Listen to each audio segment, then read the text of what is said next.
पढ़ा है हमने डेरिवेटिव्स के रिलेटेड। ठीक है, अगर डाउट नहीं है तो चलिए थोड़ा सा और आगे बढ़ते हैं। क्या क्या समझा रहा हूं बराबर आपको प्रॉपरली समझना है।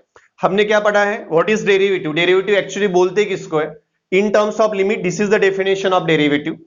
फंक्शन अगर आपको गिवन है तो इस फंक्शन का y का derivative with respect to x and actually क्या होता है, ये a वाला वैल्यू होता है।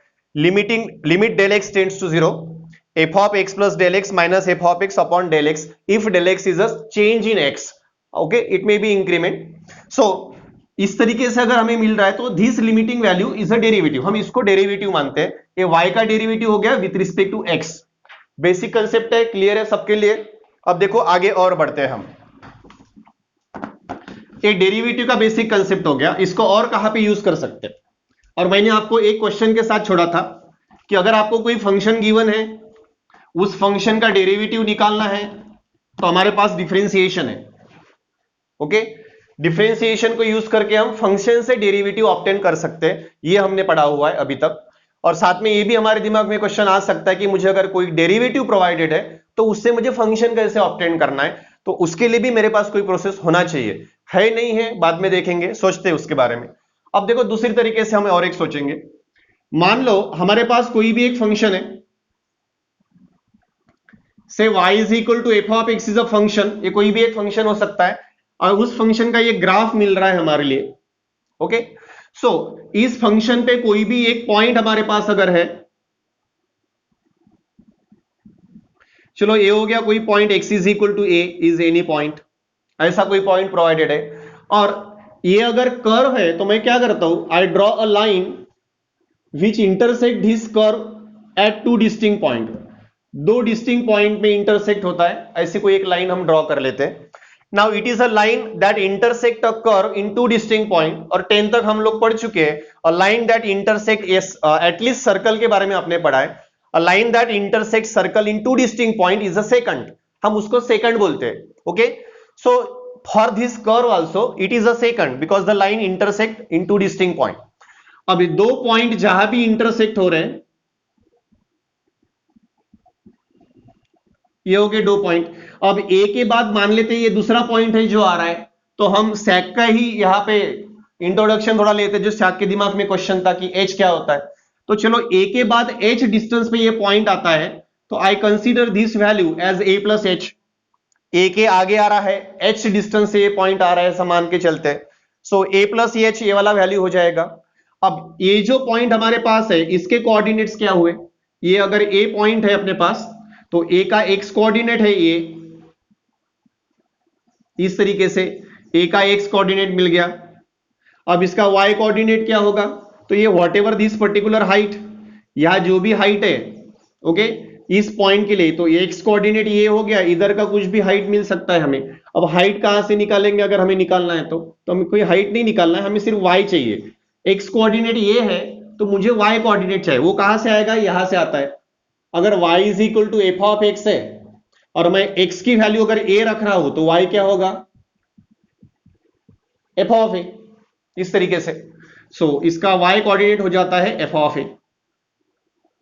वैसे इधर b पॉइंट अगर है तो b पॉइंट के कोऑर्डिनेट्स क्या होंगे, x कोऑर्डिनेट है a प्लस एच, तो y कोऑर्डिनेट हो जाता है F of A plus H. Okay, यहां तक क्लियर है, कुछ नया नहीं किया मैंने। सिंपल एक फंक्शन लिया हुआ है y is equal to f of x, जिसका ग्राफ मैंने ड्रॉ कर लिया। उस ग्राफ का मैंने एक सेकंड ड्रॉ कर लिया, जो सेकंड है तो दो पॉइंट में, दो डिस्टिंक्ट पॉइंट में इंटरसेक्ट होगा। उसमें से एक पॉइंट हम मान के चलते कि चलो x इज इक्वल टू ये है, तो उसका x कोऑर्डिनेट उस पॉइंट का a है, तो y coordinate definitely f of a होगा, क्योंकि फंक्शन का ग्राफ है y is equal to f of x. तो x की वैल्यू a रख दिया तो ये एफ ऑफ ए हो गया, y इज एफ ऑफ ए। सो ये पॉइंट के कोऑर्डिनेट्स मिल गए a एफ ऑफ ए। वैसे ही इधर अगर मुझे चाहिए b पॉइंट के कोऑर्डिनेट्स, तो x कोऑर्डिनेट है a प्लस एच, तो y डेफिनेटली होगा F of a plus H. Okay, इस तरीके से मुझे दो पॉइंट के कोऑर्डिनेट्स मिल गए। अब एक लाइन है तो मेरा कंसेप्ट क्या है कि मुझे इस लाइन का सिंपल स्लोप निकालना है। Okay, slope of this line, तो स्लोप ऑफ लाइन क्या मिलेगा यहां पे, तो slope of secant a B, ये मुझे फाइंड करना है। तो होता क्या है स्लोप, अब देखो अगर किसी का स्लोप का कंसेप्ट नहीं हुआ है इनकेस, तो आप थोड़ा सा समझ लीजिए। अगर ये कोई भी एक लाइन है आपके पास, इसके दो पॉइंट्स है, x1 y1 and x2 y2. If these are any 2 points on a line, then slope of this line is given as y2 minus y1 upon x2 minus x1. This is the slope of line. अब ये अगर line का slope है तो y coordinate का difference upon x coordinate का difference, that is the slope of line. ये line का स्लोप होता है. अब अकॉर्डिंग टू दैट मुझे लाइन AB का स्लोप निकालना है, तो वो कहां से निकलेगा?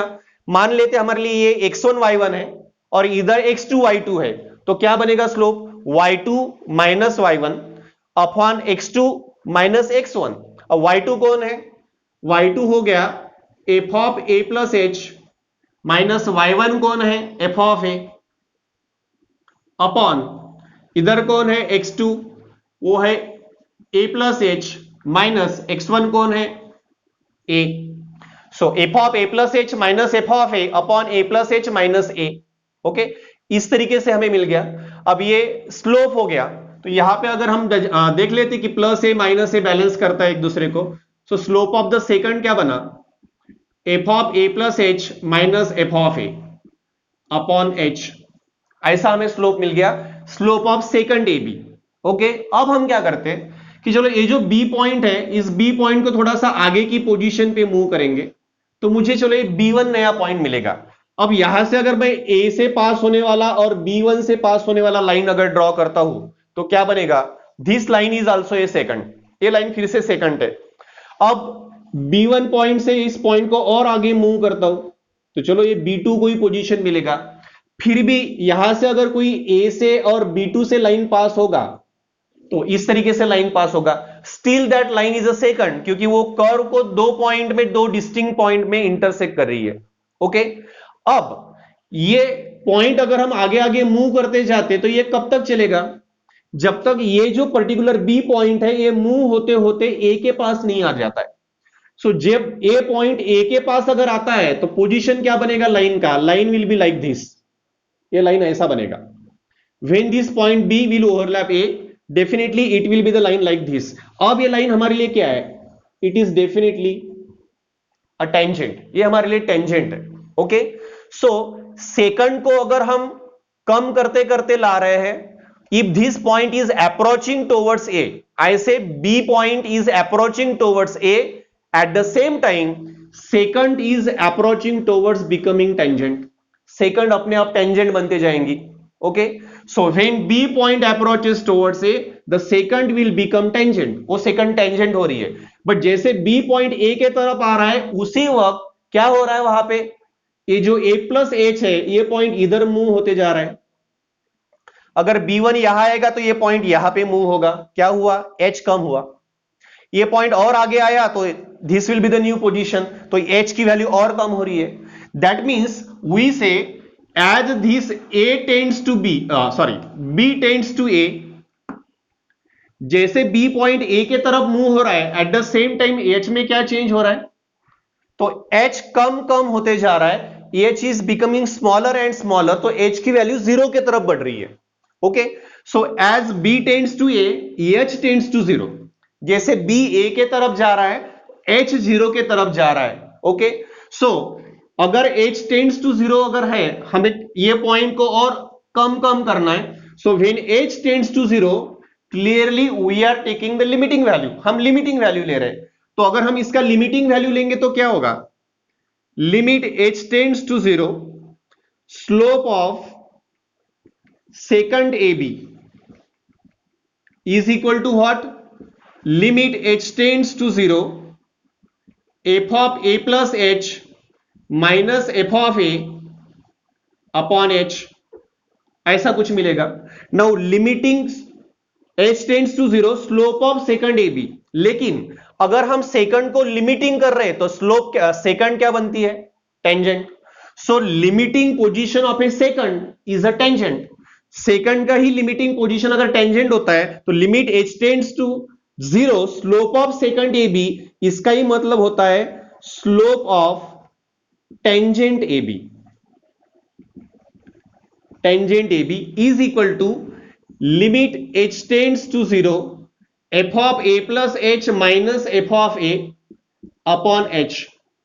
अब यहां पे क्या मिला मुझे, slope of this tangent A B is equal to this limit, इस लिमिट की तरफ मिल रहा है। बट एक्चुअली ये क्या है, अगर ए कोई वैल्यू है और एच से बढ़ा दिया तो it is a increment in A minus f of A upon H. अब थोड़ा सा याद करो, हमने थोड़ी देर पहले पढ़ा था limit del x tends to zero, क्या था, f of x plus del x minus f of x upon del x.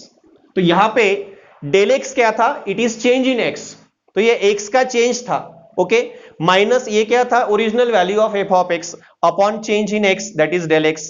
तो ऐसा लिमिटिंग वैल्यू हमने जब पढ़ा था, सेम चीज हम यहां भी कन्वर्ट कर सकते हैं। अगर ये पॉइंट ए लिया तो हमें ये डेफिनेशन मिल रहा है, बट इसको अगर मैं जनरलाइज करता हूं, लिमिट ए के जगह इसको एक्स मान लेते और एच अगर इंक्रीमेंट है, ए का इंक्रीमेंट है तो उसको हम डेल एक्स मान लेते। So it is f of x plus del x minus a यानी फिर से एक्स अपॉन एच यानी change that is del x, limit del x tends to zero. तो हमें यही फॉर्मूला फिर से यहां पे मिल रहा है, बट एक्चुअली ये वैल्यू यानी कौन है, slope of tangent A B. तो मुझे क्या मिला, actually slope of tangent A B is this at point any x, x अगर कोई भी पॉइंट है तो slope of tangent A B is equal to limit del x tends to this value. But हमने पढ़ा है this value is nothing, it is what, it is actually dy by d x, यही हमने पढ़ा हुआ है। सो हमारे लिए dy बाई डी एक्स यानी क्या हुआ, dy बाई डी एक्स यानी डेरिवेटिव, तो derivative is nothing, derivative is simply what, slope of tangent A B, ये स्लोप ऑफ टेंजेंट है। यानी अगर कोई भी ग्राफ फंक्शन अगर y is equal to f of x है तो उसका डेरिवेटिव यानी क्या, अगर किसी भी function y is equal to f of x का अगर हम डेरिवेटिव सोचते तो derivative is what, derivative is nothing. अगर ये ग्राफ है किसी फंक्शन का तो इस ग्राफ के किसी पॉइंट के पास, एट एनी पॉइंट, किसी भी पॉइंट के पास अगर आप टेंजेंट निकालते हो तो उस टेंजेंट का स्लोप यानी उस फंक्शन का डेरिवेटिव। सो हमारे लिए डेरिवेटिव का दूसरा कंसेप्ट मिल गया, the derivative is what, derivative is a slope of tangent to the curve.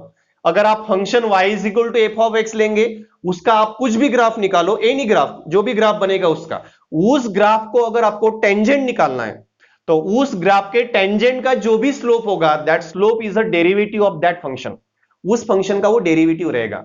So for now हमारे लिए क्या हो गया, slope of tangent is a derivative.